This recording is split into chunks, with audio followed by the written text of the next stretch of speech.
Hello everyone, welcome to our YouTube channel. इस video में हम रेलवे ग्रुप डी के प्रीवियस ईयर के क्वेश्चन पेपर को सॉल्व करेंगे जो 8/10/2018 की शिफ्ट 1 में हुआ था। उसमें जो रीजनिंग के क्वेश्चन पूछे गए थे वो सारे सॉल्व करेंगे। अगर आपने हमारा फेसबुक पेज और टेलीग्राम ग्रुप ज्वाइन नहीं किया तो उसका लिंक डिस्क्रिप्शन में है, और अगर आपने इससे पहले के पेपर की वीडियो नहीं देखी तो उनका लिंक भी डिस्क्रिप्शन में दिया हुआ है, आप देख सकते हो। तो चलिए वीडियो को शुरू करते हैं। फर्स्ट क्वेश्चन है क्लासिफिकेशन का। आप 4 फिगर देख सकते हो और हमें किसी एक अलग फिगर को छांटना है जो कि भिन्न है, ठीक है। तब आप देखोगे कि ए, बी और सी इन तीनों फिगर में दो दो लाइन दी गई है जो पैरेलल है, ठीक है। डी में 2 लाइन तो दी गई है बट वो पैरेलल नहीं है, समानांतर नहीं है। तो हमारा जो डी ऑप्शन है वो सही आंसर है। तो डी ऑप्शन कौन से नंबर पे दिया गया है? तीसरे नंबर पे। तो ये हमारा सही आंसर रहेगा। नेक्स्ट क्वेश्चन है मिरर इमेज का। हमें मिरर इमेज निकालनी है, ठीक है। मिरर नीचे लगा हुआ है, ठीक है। तो मिरर इमेज जब हम निकालते हैं तो वो कैसे निकलेगी? देखिए, अगर मिरर नीचे लगा हुआ है तो लेफ़्ट हिस्सा लेफ़्ट में रहेगा, राइट हिस्सा राइट में। टॉप एंड बॉटम चेंज होते हैं। अब ये हिस्सा कहाँ पे है? बॉटम में है। तो मिरर इमेज में ये कहाँ होगा? टॉप में, ठीक है। इस तरह से इमेज बनेगी। और ये हिस्सा क्या है? टॉप में है, तो ये सबसे नीचे रहेगा बॉटम में। तो इस तरह से हमारी इमेज ओनली बी ऑप्शन में है, तो ये हमारा सही आंसर है। नेक्स्ट क्वेश्चन है एनालॉजी का। टर्बिड और क्लियर में रिलेशन दिया गया है। क्लियर होता है साफ और टर्बिड होता है मटमैला यानी गंदा, ठीक है। तो ये दो वर्ड एक दूसरे के ऑपोजिट हैं। अपरेंट का मतलब होता है स्पष्ट और ऑब्सक्यूर का मतलब होता है अस्पष्ट। तो इसका उल्टा ये होता है, ठीक है। तो तीसरा जो नंबर पे ऑब्सक्यूर दिया गया है ये हमारा सही आंसर है। नेक्स्ट क्वेश्चन है मेज, कछुआ और फर्नीचर। देखिए, कछुआ और मेज दोनों अलग चीज़ है। मेज अलग चीज़ है और कछुआ अलग चीज़ है, ठीक है। कछुआ, दो सर्कल अलग अलग। बट फर्नीचर क्या है? फर्नीचर के अंडर मेज आते हैं, ठीक है ना। तो ये फर्नीचर हो गया। तो ऑप्शन जो तीसरा है वो हमारा सही आंसर है। नेक्स्ट क्वेश्चन है कथन का है। कथन दिया गया है सभी सुई पिन है। मैंने क्या किया, यहाँ पे सुई लिखा, एक सर्कल लगाया, तो सभी सुई क्या है? पिन है। ये पी से पिन, ठीक है ना, पी फॉर पिन। और सभी पिन क्या है? पत्थर। तो इसका मतलब सबसे लास्ट में क्या आ गया? पत्थर। ये पिन था और ये पत्थर है, ठीक है। अब निष्कर्ष क्या निकला? सभी सुई पत्थर हैं। सभी सुई पत्थर हैं, बिल्कुल सही बात है। सारी सुई पत्थर के अंडर आती है, तो ये ठीक है। कुछ पिन सुई हैं। कुछ पिन, ये जो पिन है कुछ पिन सुई है। ये वाली जो पिन है वो सुई भी है, तो ये बात भी सही है। तो हमारा जो तीसरा ऑप्शन है, पहला और दूसरा दोनों ही अनुसरण करते हैं, ये हमारा सही आंसर है। नेक्स्ट क्वेश्चन है मासिक आधार पर नगर पालिकाओं द्वारा पानी का मीटर लगाकर उसका शुल्क लिया जाना चाहिए। बहुत अच्छी बात है, लेकिन इस पे तर्क क्या निकला? हाँ, लोग इससे पानी का उपयोग जिम्मेदारी पूर्वक करेंगे। बिल्कुल सही बात है। अगर हम पानी के जो सोर्स हैं उनके ऊपर मीटर लगाएं तो इससे पानी की जो बचत है वो ज़्यादा होगी, वेस्टेज कम होगी। दूसरा तर्क है नहीं, यह अनैतिक है, चूँकि पानी एक प्राकृतिक संसाधन है, इसके लिए शुल्क निशुल्क होना चाहिए। तो ये चीज़ ठीक नहीं है, ठीक है ना, क्योंकि अगर वाटर पे हम ध्यान नहीं देंगे तो लोग उसका मिसयूज़ करेंगे, वेस्ट करेंगे। तो ऑप्शन 4 में जो दिया गया है केवल तर्क 1 मजबूत है, वो हमारा सही आंसर है। नेक्स्ट क्वेश्चन आप देख सकते हो 2, 3 और 7 की ये क्या दी गई है? उल्टी इमेज है, ठीक है ना। और 5 जो सीधा दिया गया है, तो 5 जो है हमारा सही आंसर है। ये बाकी के 3 से भिन्न है। अब हमें इनमें से भिन्न आकृति को चुनना है। क्लासिफिकेशन का क्वेश्चन आप देख सकते हो ए, बी और सी में स्प्रिंग की आकृति बनी हुई है और डी में स्प्रिंग नहीं है, तो डी बाकी के 3 से अलग है। तो ये जो ऑप्शन है डी वो तीसरे नंबर पे है, ये हमारा सही आंसर है। नेक्स्ट क्वेश्चन है उपरोक्त वेन डायग्राम एक कक्षा में 3 खेल एम, एन और एल खेलने वाले छात्रों को दर्शाता है। तीन सर्कल दिए गए हैं एम, एन और एल, ये एक गेम को दर्शाते हैं। कक्षा में छात्राओं की संख्या ज्ञात कीजिए। अब 41 और 9 कितने होते हैं? 50। 50 और 11 61। 61 और यहाँ पे कितने हो जाएंगे? 8 और 6 टोटल मिला के 75। 75 और 25 कितने हो गए? 100। तो हमारा जो फर्स्ट नंबर पे ऑप्शन है 100, वो हमारा सही आंसर है। टोटल छात्र कितने हैं? 100। नेक्स्ट क्वेश्चन है, निम्न आकृति में विषम आकृति चुनिए, जो अलग है उसको चुनना है। ठीक है, आप देख सकते हो यहाँ पे जो लाइन लगी हुई है वो हॉरिजेंटल है। ठीक है ना, इसको क्या किया? रोटेट किया गया तो हमें ये शेप मिलेगी। ठीक है, फिर से इसको रोटेट किया 90 डिग्री पे तो हमें ये शेप मिलेगी। जब मैं इसको रोटेट करूँगा 90 डिग्री पे तो मुझे ये शेप नहीं मिलेगी, क्योंकि यहाँ पे शीट्स के ऊपर लाइन इंक्लाइंड लगाई गई है। ठीक है, हॉरिजेंटल या वर्टिकल नहीं है। तो डी ऑप्शन हमारा बाकी के तीन से अलग है, तो ये हमारा सही आंसर है।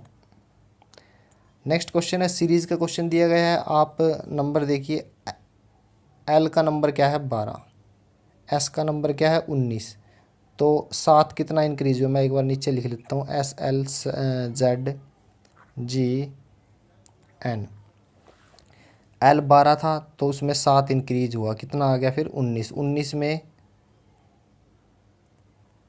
7 इंक्रीज हुआ। ठीक है, तो आ गया 26। ठीक है, 26 जेड का होता है। 26 में 7 इंक्रीज हुआ तो 7 आया। 7 में 7 इंक्रीज हुआ 14। तो फिर 14 में 7 इंक्रीज करेंगे तो क्या आएगा? 21। 21 किसका होता है? यू का। तो हमारा फर्स्ट ऑप्शन सही आंसर है। नेक्स्ट क्वेश्चन है, निम्न चित्र में तरबूजों की संख्या ज्ञात कीजिए। अब हम निकालेंगे 1 2 3 4 5 6 7 8। 8 त्रिभुज तो डायरेक्ट आपको दिखाई दे रही है। ठीक है ना, अब इससे आगे हम त्रिभुज निकालते हैं। एक त्रिभुज ये है 9, और एक त्रिभुज नीचे वाली है 10।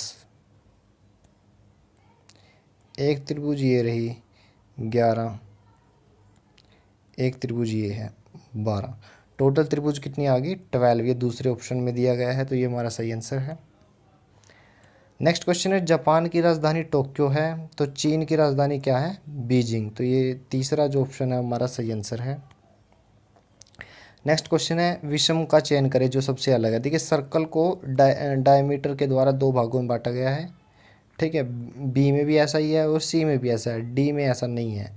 ठीक है, डी में जो लाइन लगी हुई है वो सर्कल को दो बराबर भागों में नहीं बांटती, तो डी हमारा बाकी के तीन से भिन्न है, ये हमारा आंसर है।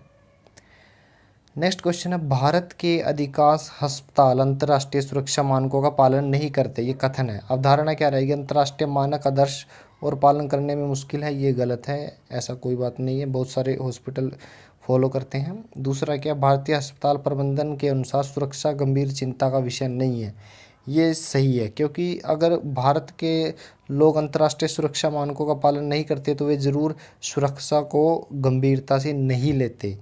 तो जो दूसरा ऑप्शन है, केवल अवधारणा सेकंड अंतर्निहित है, वो हमारा सही आंसर है। नेक्स्ट क्वेश्चन है, ये जो 5 पार्ट दिए गए हैं उनको जोड़ने से कौन सी आकृति में बनेगी? तो आप देख सकते हो, अगर मैं इसको यहाँ पे रखूँ,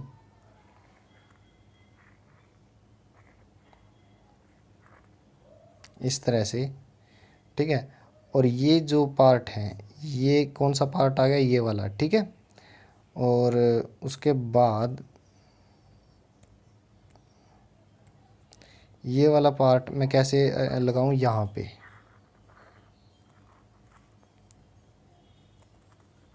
तीन पार्ट लग चुके हैं, और इसको थोड़ा सा ना ऊपर कर दीजिए ऐसे, तो बची हुई ये दो ट्रायंगल है, ये कहाँ यूज़ होगी? यहाँ पे। तो ये जो शेप कहाँ बनी हुई है? बी ऑप्शन में बनी हुई है, आप देख सकते हो। तो हमारा जो बी ऑप्शन है वो सही आंसर है। नेक्स्ट क्वेश्चन है, श्रीमान दक्षिण की ओर मुँह करके खड़ा है। ठीक है, ये दक्षिण की ओर मुँह करके खड़ा है। वह पहले 90 डिग्री दक्षिणावर्त घूमता है। दक्षिणावर्त होता है घड़ी की दिशा में। ठीक है, तो घड़ी ऐसे मूव करती है, तो ये 90 डिग्री जब रोटेट करेगा तो इसकी पोजीशन क्या रहेगी? इस तरह से। ठीक है, फिर क्या करता है? वह 180 डिग्री वामावर्त घूम जाता है। 180 degree anti clockwise. Anti clockwise ऐसे होता है, तो वो 180 डिग्री ऐसे रोटेट कर गया। ठीक है। 180 रोटेट करने के बाद उसकी फाइनल पोजीशन ये रहेगी, ठीक है। अब पूछा गया है कि वह किस दिशा में मुख करके खड़ा है, तो इस डायरेक्शन में कौन सा होता है, पूर्व, ठीक है। तो चौथा ऑप्शन हमारा सही आंसर है।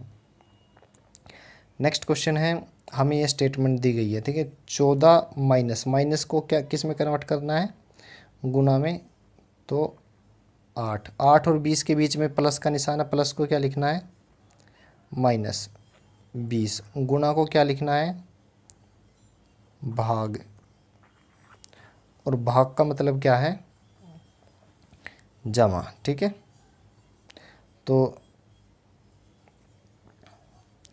14 8 112, ठीक है। और इसके पहले भाग होगी, ठीक है। तो 20 के डिवाइड में 5 करेंगे तो 4 आएगा, माइनस एज इट इज़, और फिर गुणा होगी, 14 8 112, यहाँ पे प्लस का निशान है, ठीक है।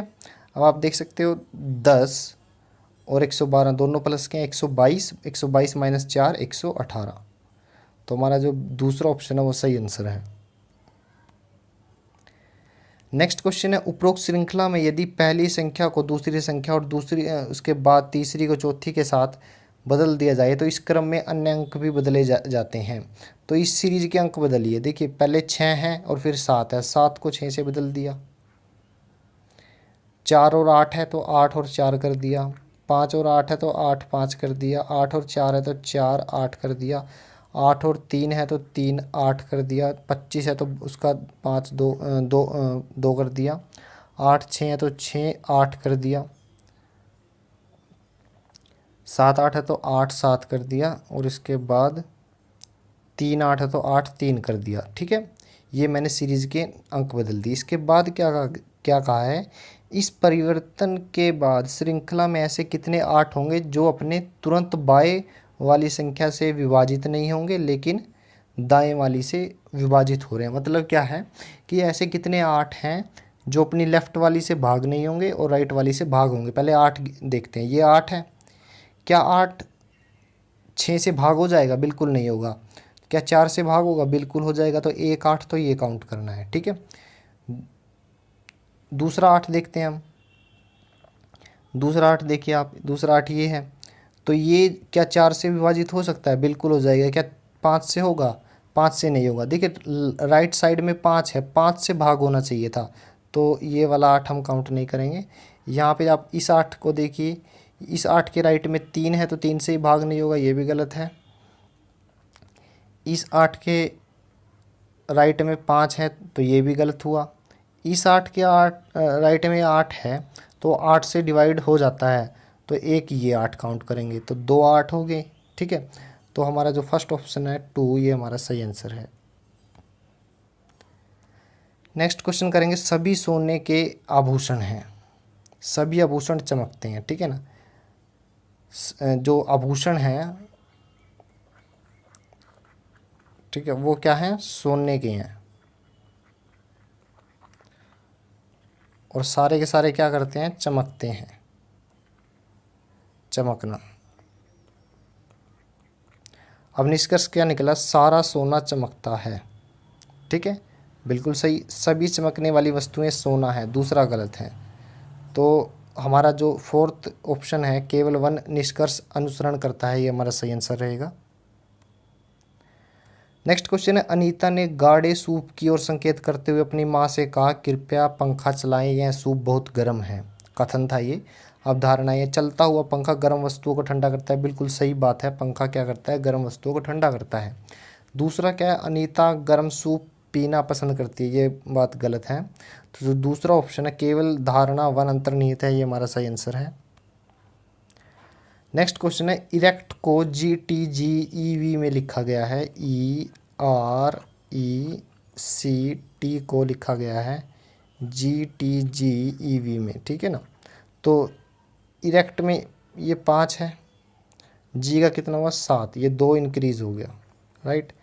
आर का 18 होता है, ठीक है, तो टी का कितना 20, 2 इंक्रीज हुआ। ई का 5 होता है तो इसका 7, सी का 3 होता है तो ई का 5, टी का कितना होता है 20, तो वी का कितना होता है 22। तो कोडिंग कैसे की गई है, 2 इंक्रीज करके। तो एफ़ का कितना होता है 6, तो 2 ऐड कर दीजिए 8, तो 8 किसका होता है एच का। ई का कितना होता है 5, 2 ऐड कीजिए 7, 7 किसका होता है जी का। एम का 13, 2 ऐड करेंगे तो 15 आएगा, ओ होता है। और ए का 1 होता है, 2 ऐड कर दीजिए तो 3 आएगा, 3 होता है सी का। तो एच जी ओ सी ये सिर्फ डी ऑप्शन में है, तो चौथा ऑप्शन जो है हमारा सही आंसर है। नेक्स्ट क्वेश्चन है, हमें इनमें से अलग को छांटना है। तो आप देख सकते हो ए बी और सी जो है ये मैथ के सिंबल हैं। सिग्मा का इंटीग्रेशन का वो डिफरेंशिएशन है। H2 क्या है, वो केमिकल फॉर्मूला है वाटर का, ये केमिस्ट्री में यूज होता है। तो जो डी ऑप्शन है बाकी के 3 से अलग है। नेक्स्ट क्वेश्चन है, पैरट का मतलब होता है तोता, वल्चर का मतलब होता है चील, ईगल का मतलब बाज, हॉक का मतलब बाघ जैसा पक्षी। तो इनमें से हमें सबसे अलग को चुनना है। तो आप देख सकते हो लास्ट के जो 3 हैं ये एक जैसी कैटेगरी के हैं, पैरट इनसे अलग है। तो सबसे अलग चुनना था, तो पैरट क्या है हमारा सही आंसर है। नेक्स्ट क्वेश्चन है, थोड़े छोटे अक्षरों में लिखा हुआ है, ध्यान से देखना। विद्यालयों में केजी फर्स्ट के प्रवेश आवेदनों की संख्या में तेजी से वृद्धि हुई। इसके परिणाम स्वरूप कई आवेदन अस्वीकार कर दिए गए, जिसके अभिभावकों में क्रोध उत्पन्न होता है। यानी केजी के जो स्टूडेंट हैं उनका एडमिशन बहुत तेज़ी से हुआ, जिससे कुछ बच्चों का एडमिशन रुक गया। तो उनके जो परिवार वाले हैं गुस्सा हो गए, ये कथन है। अब कार्यवाही का निर्देश क्या है, चयन के मापदंडों का स्पष्ट रूप से उल्लेख किया जाना चाहिए कि एडमिशन किस बेस पे हो रहा है, इसके बारे में जानकारी दी जानी चाहिए। दूसरा क्या है, विद्यालय को सभी छात्राओं को शामिल करने के लिए दोपहर का बैच शुरू करना चाहिए या नई शाखा खोलनी चाहिए। बिल्कुल सही बात है। देखिए ये कोई समाधान नहीं है कि कुछ बच्चों का एडमिशन ना किया जाए। इसके अलावा हमें एक्स्ट्रा ब्रांच खोलनी चाहिए ताकि सभी बच्चे पढ़ सकें। तो दोनों ही बात सही है, पहली भी और दूसरी भी। तो फर्स्ट ऑप्शन जो है दोनों 1 और 2 बात मजबूत है, ये हमारा सही आंसर है। धन्यवाद।